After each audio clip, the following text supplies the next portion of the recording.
سلام دوستانو، څنګه کولی شو د خپل موبایل لپاره ښایسته فریمونه ترلاسه کړو او په هغه کې به خپل ویډیو ایډیټ کړو، سکرین ریکارډ ویډیو راولو، خپل تصویران په هغه کې ایډیټ کړو. نو دوستانو ډېر ملګري موږ نه دا پوښتنه کوي چې څنګه کولی شو د خپل موبایل لپاره ښایسته فریمونه ترلاسه کړو او په هغه کې د خپل ویډیو سکرین ریکارډ په منظمه توګه راولو. قسم تاسو به ډېر فریمونه د خپل موبایل لپاره ډاونلوډ کړي خو کله چې تاسو په هغه کې د خپل موبایل سکرین ویډیو راولي هغه په سمه توګه نه راځي. په نن ویډیو کې تاسو ته پوره طریقه درښایم چې بالکل تاسو کولی شئ چې په هغه کې د خپل موبایل ویډیو راولئ، سکرین ریکارډ ویډیو په منظمه توګه په هغه کې ښایسته راځي او ښایسته خوندور ایچ ډي فریمونه په پي ان جي شکل کې څنګه ترلاسه کولی شو.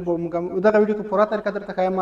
ویډیو لایک کړئ، ویډیو د نور ملګرو سره شیر کړئ. که تر اوسه مو زموږ چینل نه وي سبسکرایب کړی، چینل سبسکرایب کړئ، زموږ پیج درسره فالو کړئ. راځئ چې ویډیو شروع کړو. دوستانو زه برابر لومړی تاسو کې په خپل موبایل کې به راشئ، ګوګل ته به راشئ. که تاسو سره ګوګل وي، ما سره خپل دغه سرچ انجن په نوم اپلیکیشن دی، په دې کې زه زیات وخت را کافي کوم، ډېر بهترین اپلیکیشن دی. په دې کې به تاسو وکړئ دوستانو ولیکئ موبایل فریم پی ان جی. نو تاسو به دا پکې سرچ کړئ پی ان جی، دا به تاسو ولیکئ او سرچ به یې کړئ. دوستانو په دې کې تاسو د خپل موبایل نوم لیکئ، ورسره لیکئ چې معنا دغه موبایل هوایي موبایل دومره ماډل او د دې فریم پی ان جی شکل بیا هم درته راتللی شي. خو تاسو په څه وکړئ دا به ولیکئ او سرچ به یې کړئ. په دې کې تاسو ته ډېر زیات فریمونه راځي چې هغه تاسو ترې سیو کولی شئ. نو تاسو ګورئ دوستانو موږ ته دومره زیات فریمونه راغلل.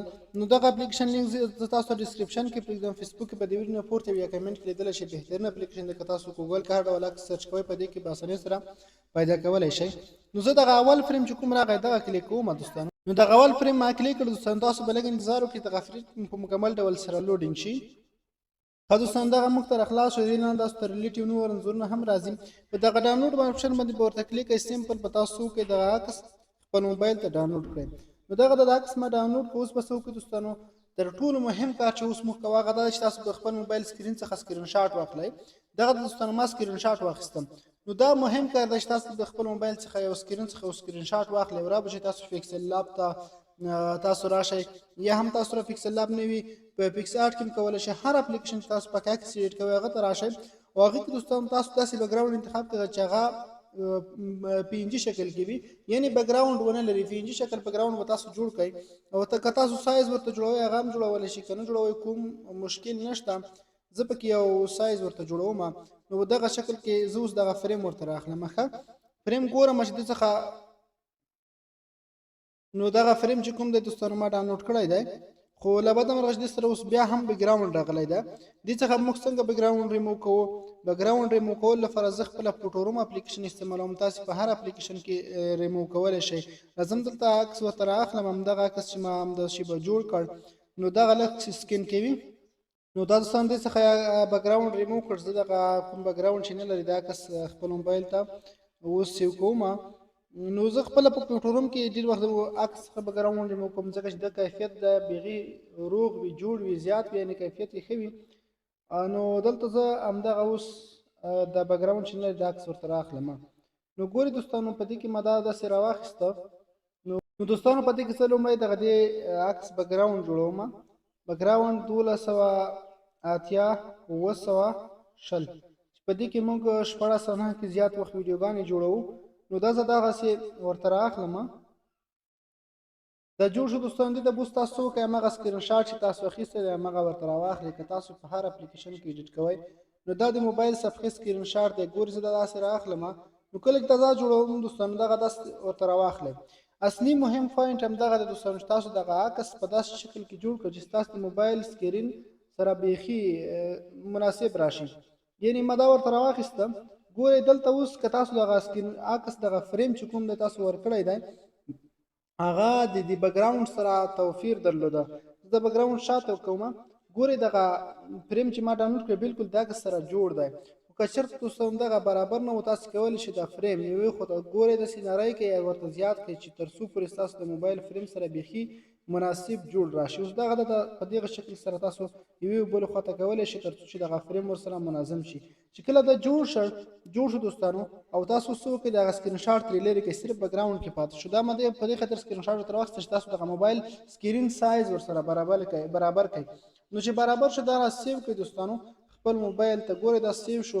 راشئ خپل موبایل کې کاین ماسټر راخلاص کړئ. تاسو که کپکټ راخلاصوئ کاین ماسټر راخلاصوئ. لومړی زه تاسو ته په کاین ماسټر کې طریقه درښایم. تاسو همدغه طریقه په کاپ کټ کې هم کولای شئ. نو دلته به راشي دوستانو که تاسو هر سکرین استعمالوئ، زه به دغه سکرین راواخلم نو صرف تاسو ته پکې طریقه درښایم. هر سکرین چې تاسو اوس دې لپاره زه یو بیکګراوند رااخلم، ښه معنا دغه بیکګراوند ما راواخیستم. بیکګراوند ته اوس لومړی تاسو څه وکړئ، هغه مغه ویډیو سکرین ریکارډ تاسو چېرته ویډیو کړی دی، زه به داسې یو ویډیو وګورم چې ما سکرین ریکارډ کړی وي. نو دوستان دلته ما دغه ویډیو چې دا کومه سکرین ریکارډ کړې ده دلته تاسو ته ښکاري همدغه ویډیو ده. نو د دې له پاسه اوس تاسو څه وکړئ، دغه لومړی دې نه وروسته تاسو لایر ته بیا راشئ او د دې د پاسه تاسو هماغه فریم چې تاسو جوړ کړی دی هماغه ولګوئ. نو دغه فریم زه سکرین ته راوړم، مخکې زون کوم، ګورئ ما داسې جوړ کړ دغه. او دوستانو د دې نه وروسته تاسو ګورئ دغه ویډیو زه تاسو ته یو ځل وښیم. ویډیو که اوس زه دې سره لګوم، ویډیو کې اوس تغییر راځي. څنګه مې په برابروم، ګورئ ویډیو ما داسې پکې جوړه کړه په دغه شکل سره. اوس دوستان تاسو ویډیو ته فکر وکړئ، د ویډیو د موبایل فریم د پاسه راغلی، په ویډیو کلیک واخلئ، په کاین ماسټر کې دی خو ته تاسو دغه ځای کې د درې لاینه راځي، په دغه ورته کلیک واخلئ او په دې کې دوستان تاسو ته دغه اپشن راځي برینګ ټو فرونټ او سینډ ټو باک، دغه اپشن. نو دې کې یو تاسو مخکې راوړلی شئ او شاته هم لیږلی شئ. زه اوس ورته دغه اپشن کلیک کوم، سینډ ټو باک، یعنې دا غواړم شاته ولیږم. شاته چې کوئ دوستانو ګورئ دغه بیکګراوند د موبایل په فریم شاته کې راغی، یعنې اوس د موبایل فریم د موبایل سکرین د پاسه شو. نو په دغه طریقه تاسو پکې ایډیټ کولی شئ. او راځم په کاپ کټ کې هم تاسو ته طریقه درښیم. کاپ کټ کې موږ څنګه کولی شو، زه خپل موبایل کې کاپ کټ اپلیکیشن خلاصوم، په هر اپلیکیشن کې دغسې طریقې موجودې دي، تاسو کولی شئ. نو را به شم کاپ کټ دا د ما را خلاص کړ، په دې کې لومړی تاسو یو بیکګراوند راواخلئ. هر بیکګراوند چې تاسو رااخلئ نو زه ورته یو انتخابوم. دوستان دلته تاسو ته په دې کې اورلی اپشن راځي، په دغه ورته کلیک واخلئ.